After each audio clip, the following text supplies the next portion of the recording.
Today I will share with you what I've learned over the past couple months by creating a procedurally generated world, which includes terrain, decorations, caves, and trees.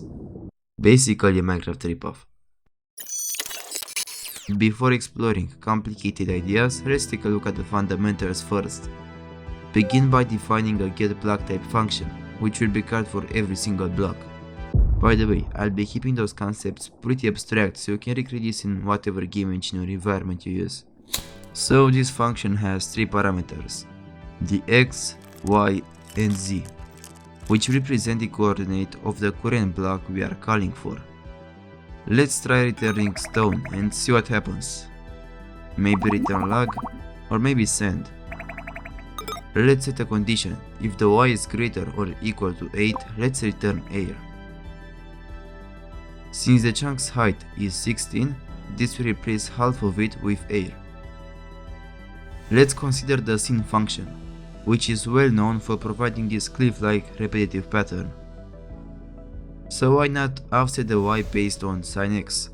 We can translate this to 2D, where the dark spots represent negative numbers and the light ones represent positive numbers. We can tweak the values by scaling x down by a multiplier called frequency, or scale the sine effect up by another multiplier called amplitude. The 2D terrain map is currently x dependent. Let's continue by involving the z coordinate into our formula. This transforms the map into one that is dependent on both x and z axes. In this video I'll focus on x and z dependent maps. We'll use those x, y and z dependent only for generating caves. More on that later. While we succeeded in creating some cliffs, their pattern is overly predictable. So let's try offsetting the base height with a random value for more variety. But now the terrain looks like a QR code due to its high randomness, which makes it overly unpredictable. The secret to creating visually pleasing terrain lies in achieving the perfect balance of predictability. For instance, compare the 2D map of the sign terrain with the completely random version. We want a map that has the smoothness of the sign map and is also random. There are many ways to find this type of map, but my favorite method is using the Perinoise 2D function. This function takes two non-integer coordinates along with a seed and returns a value ranging from -1 to 1, resulting in a map that's both smooth and random. Well, right now it's not that smooth, because unlike the sine function, we need to change its frequency. As an interesting fact, adjusting the frequency is equivalent to zooming in on the map. You can also amplify the effect by multiplying the result. You don't need to understand the inner workings of Perinoise, but if you're interested, there is a video on my channel that explains this topic.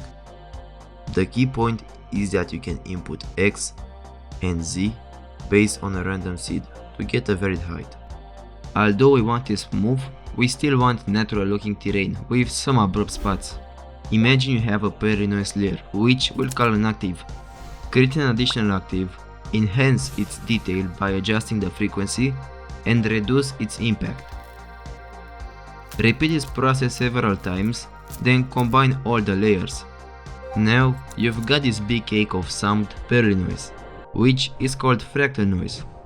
Its main properties are the octaves, which is obvious, the lacunarity, which determines the frequencies, rate of change from layer to layer, and the persistence, which determines the inference rate of change from layer to layer.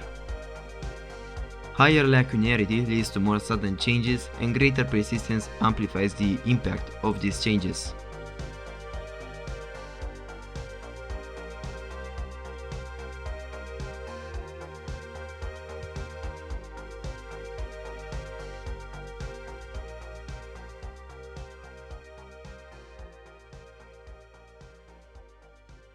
The world at the moment is even more depressing than the code I wrote for rendering it. So let's begin by decorating it with different blocks. First, let's organize the code a little bit. Then try returning grass instead of sand. every block below the height value is turned into a grass. So let's consider another scenario. If a block is below height -2, it should be categorized as a stone block. Otherwise, it is considered a grass block. Subtracting more will simply offset the stone layer. The most common method of populating the world with water is by setting a sea level. This process involves transforming every non-solid block below a certain threshold into water. So, just check if the block should be converted into water before returning air. In a similar fashion, we can go about generating sand. Let's consider grass blocks that are below, let's say 6, be transformed into sand blocks. We could continue setting thresholds and converting blocks, but I will leave that task to you.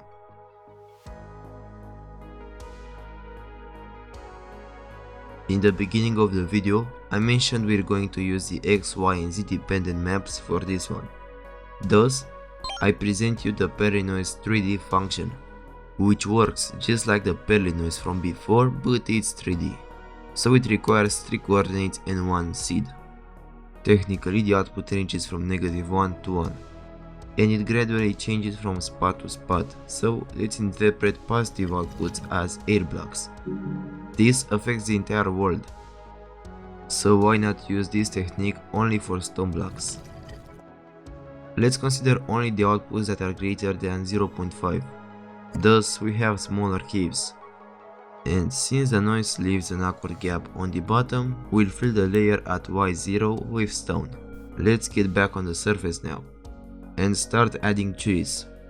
The easiest way to get around this is by creating a separate function which will be called for every cell on the X and Z axis. Let's recalculate the terrain height using the same seed as before. Based on this height, we can determine if a block is a grass block or not. Since I only want trees to spawn on grass, I will store the presence of a grass block on each XZ coordinate as a boolean. Of course, true represents a valid spot for tree placement based on this criterion. However, one criterion isn't sufficient. Since trees could theoretically spawn on any grass block, I will mark each valid spot with logs. Let's implement a second criterion by using another 2D Perlinoise map. This map will determine regions that are valid for placing trees.